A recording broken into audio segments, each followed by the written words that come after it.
Good morning mga idol. Good morning po sa ating lahat. Nandito naman tayo sa ating gawaan.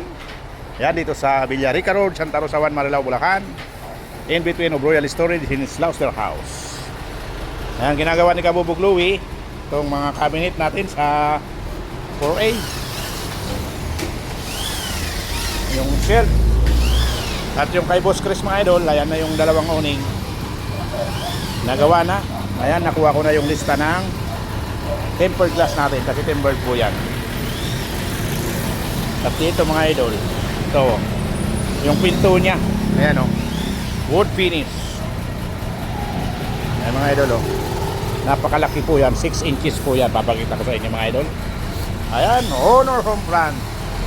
Ayan, shout out sa Honor Home Giginto, Bulacan. Ayan, kay Ma'am Joy, shout out. At kay Sir Obet. 6 inches po yan mga idol oh. 6 inches by 2. Ito, yan. Yan po. Yan, puputulin ko na ngayon. Gagawin natin. Dalawang pinto po ito mga idol. Kaso kulang pa ako. Kasi dalawa lang piraso na bili ko yan. Kaso, ang pinto ni Boss Chris napakataas. 103, 1/4 inches ang height. Tapos malapad pa siya. Kaya kulang pa ako ng isa. So order ako ngayong araw mga idol para sa isa nito para mabuo namin. At makuha ko na rin yung sukat ng salamin para ma-order natin kay Boss Joshua. Yan po ang gagawin kong ngayong araw. Gagawin namin dito, pinto ni Boss Chris, para pagpunta namin dun mga idol, madala na namin tong owning, 2 piraso. At ito, madala na namin dun para matapos na namin yung doon sa bahay niya. At isusunod pa namin yung sa A-frame. Ayan mga idol, abang-abang lang sa mga next video. Mamaya may update tayo sa mga update namin. Abang-abang lang muna mga idol sa bubok. Yan ang gagawin natin.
Mataas na, malapad pa.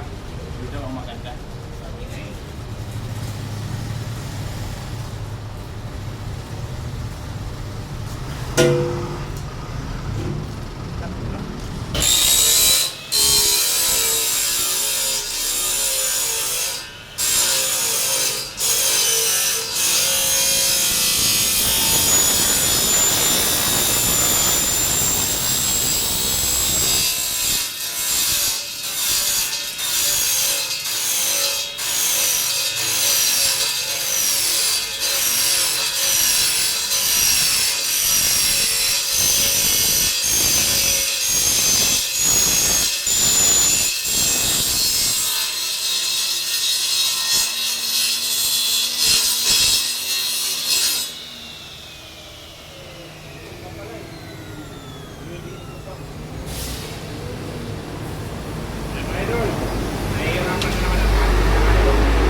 Napakakapal mga idol, 2x6 wood finish aluminum.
namin rivet malaki. 316 by 1 half. Para mas matibay mga idol. Ayun, muna yung mga idol. Oh. Napakalaki yan. Papatayuin natin para makita yung mga idol. Sigat mga idol. Para man lang ano, pintong nara.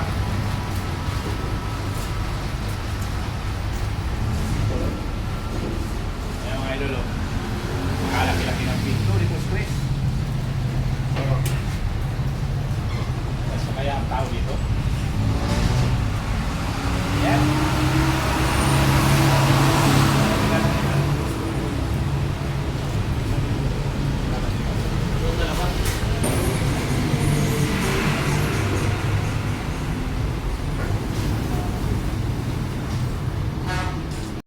Malaki ang ano pinto ni tempered glass yan mga idol. Yan sa bandang likod ng bahay niya. Yan, ipuhon pa natin yung isang piraso.